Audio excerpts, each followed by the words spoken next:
안녕하세요. 산업연구원 대외협력실장 황경인입니다. 산업연구원은 개원 50주년을 맞아 급변하는 산업환경과 주요 이슈들에 대해 세계 석학들의 통찰을 들어보기 위해 해외석학과의 대담 시리즈를 준비했습니다. 오늘은 OECD 과학기술혁신국가 정책국의 수석 이코노미스트이신 기라란 박사님과 이야기를 나눠보려고 합니다. 기라란 박사님은 프랑스 재무부에서 거시경제 전망부와 사업정책 R&D혁신부의 부서장을 역임하셨고 현재 OECD 과학기술혁신국가 정책국의 수석 이코노미스트이십니다. 박사님, 최근 OECD에서 이 QuIS라는 산업정책에 특화된 데이터베이스를 구축하신 것으로 알고 있습니다. 이 QuIS DB가 어떤 배경으로 구축되는지 설명해 주시겠습니까? So perhaps let me start with the inception of this project, of the QuiS project, standing for Quantifying Industrial Strategies.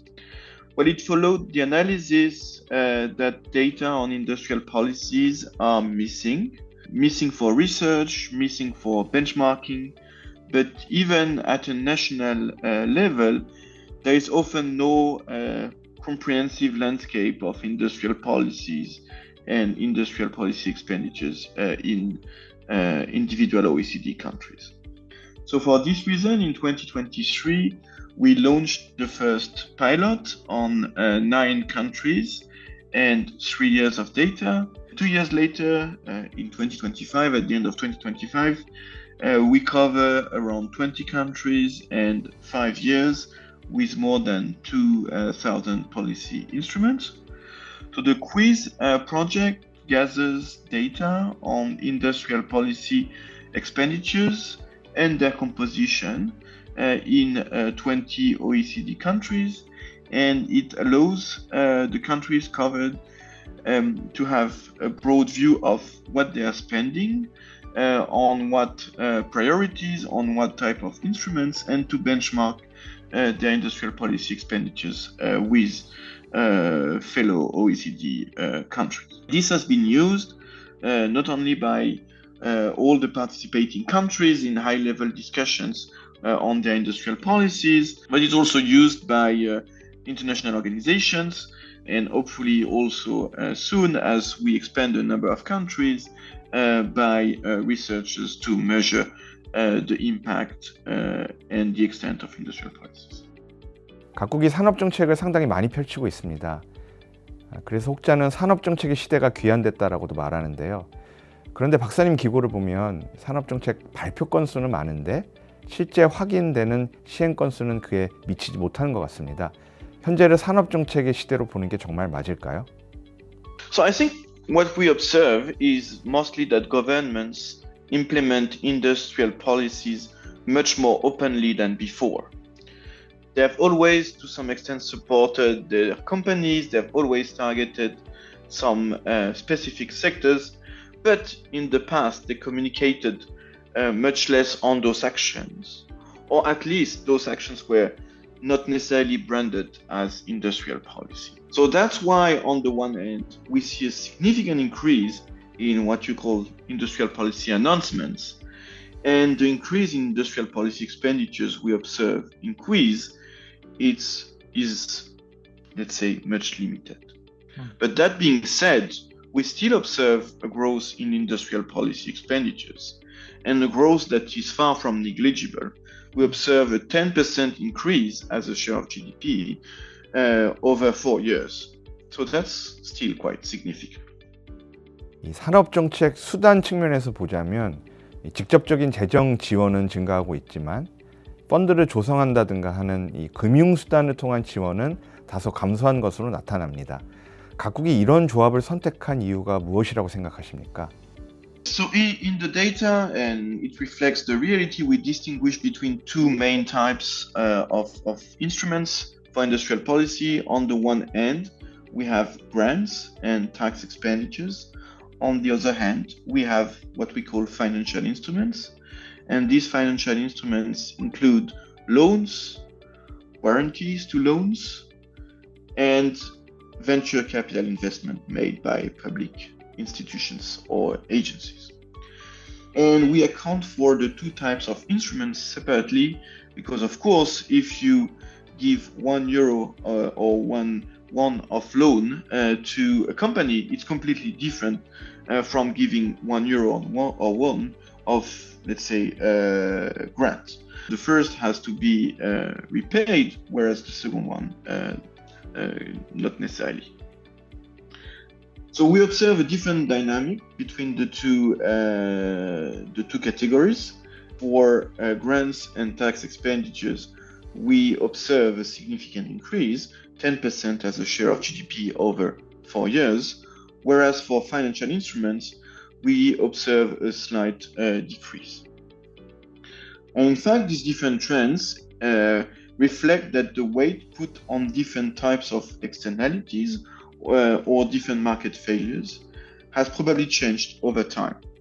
In terms of policy objectives, we see that governments have put much more emphasis on the green and digital transition, but also in Europe to help companies cope with increasing energy costs while maintaining their competitiveness. And again, this has channeled through grants and tax expenditures. While on the other hand, financial instruments are meant to correct problems with access to finance, the situation has improved in many countries over the last 4 years with improving financial conditions, except of course during the COVID crisis. 또 하나 주목할 만한 특징은 산업정책이 한번 도입되면 그 정책 효과와 무관하게 일몰이나 종료는 잘 안 되고 장기간 지속되는 경향성이 있다는 점입니다. 이러한 현상의 원인을 무엇이라고 보십니까? So what we find in the paper is that the half-life of a typical policy instrument, that's to say the median lifetime of this instrument, is around 16 years. So of course it's considerable. I wouldn't necessarily call those policies zombie policies. There are both good and bad reasons for this very long lifetime. First, the good reasons could be that market failures are persistent. Take, for instance, spillovers to research and development. They will continue. Externalities of carbon emissions. They will continue. But of course, there are also bad reasons for the long lifetime of policy instruments. This has probably some links with the difficulty to discontinue existing policies and potentially also the lack of reassessment or evaluation of many industrial policies. So at first sight, it's difficult to say that an old instrument necessarily has to stop, but for sure, assessment and regular evaluation of industrial policies are needed. 지원 대상 또는 이제 지원 분야 측면에서 보면 뭐 그린 전환이라든가 중소기업 또 에너지 비용 상승에 대한 지원이 크게 늘고 있습니다. 박사님 보시기에 이 중에서 어떤 경제의 장기적인 생산성 향상으로 이어질 가능성이 큰 그런 지원 분야가 뭐라고 생각하십니까?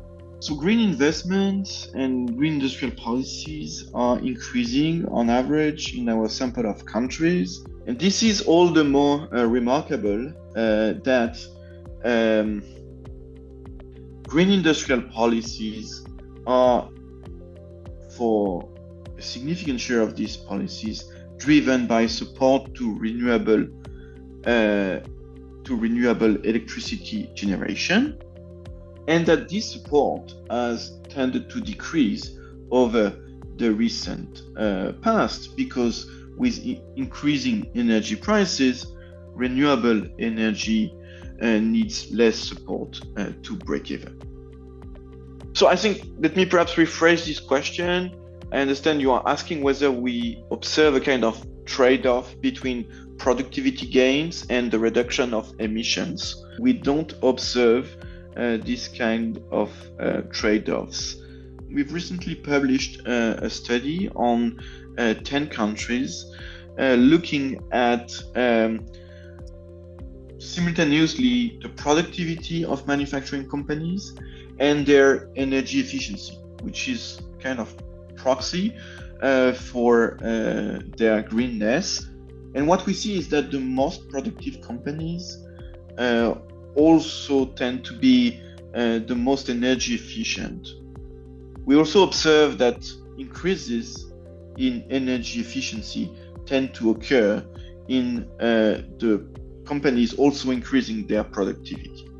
So we don't observe this trade-off at the company level, and this is a rather optimistic conclusion.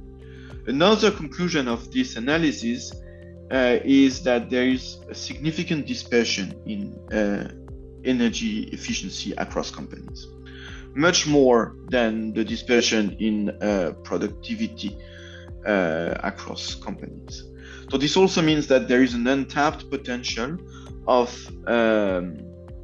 emission reduction if the least productive companies could increase their energy efficiency and catch up with, let's say, the median company in terms of energy efficiency. 네, 지금까지 기라란 박사님과 말씀 나눠보았습니다.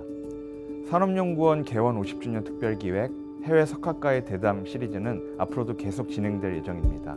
많은 관심과 시청 부탁드립니다. 감사합니다.